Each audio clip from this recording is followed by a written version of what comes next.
السلام علیکم ورحمۃ اللہ وبرکاتہ۔ اللہم صلی علی سیدنا محمد وعلی آل سیدنا محمد افضل صلواتک بعدد معلوماتک وبارک وسلم۔ برادران اسلام، سوالات تو بہت ہیں، لیکن یہ دو میں نے ضروری سمجھے سوالات، کیونکہ یہ معاشرتی ماحول سے تعلق رکھتے ہیں۔ پہلا سوال یہ ہے کہ خاتون کہتی ہے کہ آغا جی، میں نے خواب کے اشارے پر یا استخارے کے اشارے پر ایک شخص نے میرے ساتھ یا ایک شخص کے ساتھ میں نے قبول اور ایجاب کر لیا کہ ہم گناہوں سے بچتے رہے، اور ہماری چیٹنگ پہ، گفتگو پہ، ازدواجی تعلقات پہ اور یہ وغیرہ بینوا و توجروا کیا گواہوں، مہر اور خودگاہ کے بغیر ایسے نکاح کا تصور شریعت اسلامی میں ہے؟ بینوا و توجروا۔ عزیزان گرامی، اس پرفتن دور میں اس قسم کے سوالات ہمارے پاس بہت زیادہ آ رہے ہیں اور آ چکے ہیں۔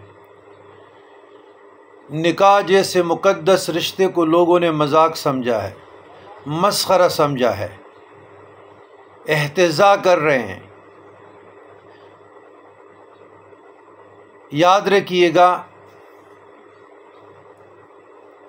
کہ نکاح پاک دامنی کا ذریعہ ہے، ایمان کی سلامتی کا ذریعہ ہے، شہوت رانی سے نجات، پرسکون زندگی کا ذریعہ ہے۔ تو نکاح کے ذریعے تمہارے لیے جو عورتیں حلال کر دی جاتی ہیں یا حلال کر دی گئی ہیں، تو پھر تمہارے فرائض میں سے اور تم پہ فرض کر دیا گیا ہے اس کے نان نفقہ یا اس سے فائدہ اٹھانا۔ اب رہی یہ سوال،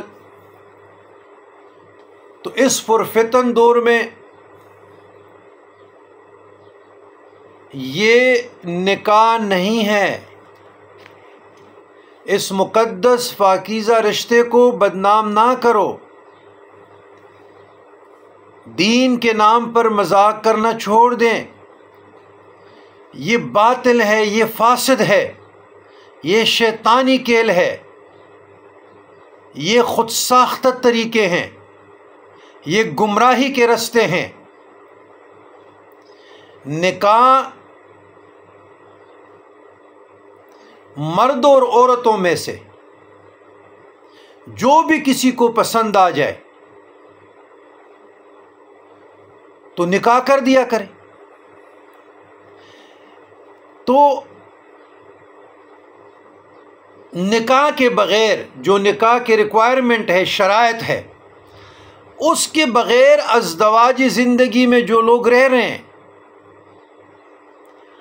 اور اپنے صلاحیتوں کو برباد کر رہے ہیں، اپنے ایمان سے کھیل رہے ہیں، تو میں اس ویڈیو کے ذریعے کہ اس مقدس رشتے کا، اس پاکیزہ رشتے کا شریعت کے ساتھ مذاق نہ کرے۔ دو گواہانوں کی موجودگی میں مہر کا تعین کر کے، قبول ایجاب کا نام نکاح ہے۔ بغیر نکاحوں کا نکاح اور خود اکیلے سے طے کرنا، قبول ایجاب کرنا، شریعت اسلامیہ میں کوئی تصور نہیں ہے۔ نہ کنٹریکٹ میرج کا تصور ہے، نہ بیہودہ فاسد باطل ایسے نکاحوں کا تصور ہے۔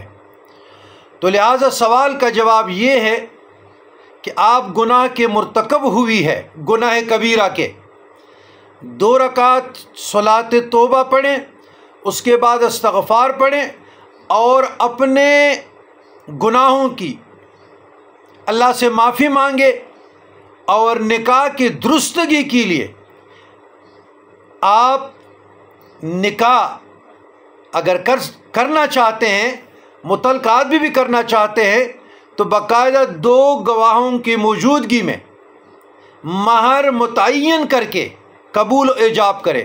لیکن اس نے کہا کہ اس نے تو مجھے چھوڑ دیا ہے، اور اس نے تو میرے ساتھ رابطہ بھی ختم کیا، اور تعلق بھی نہیں رہا، نہ قبول رہا نہ ایجاب رہا، کہ ایسے نکاح توڑی ہوتی ہے۔ تو یہی بربادی کا باعث ہے اس پرفتن دور میں بعض خواتین کا۔ تو نکاح کی درستگی کی بھی شرائط ہیں، نکاح درست ہو سکتی ہے لیکن کوئی نکاح تو ہونا، تو اس کے بھی مسائل موجود ہیں شریعت اسلامیہ میں، لیکن اس کا تو نہ سر ہے نہ پیر ہے۔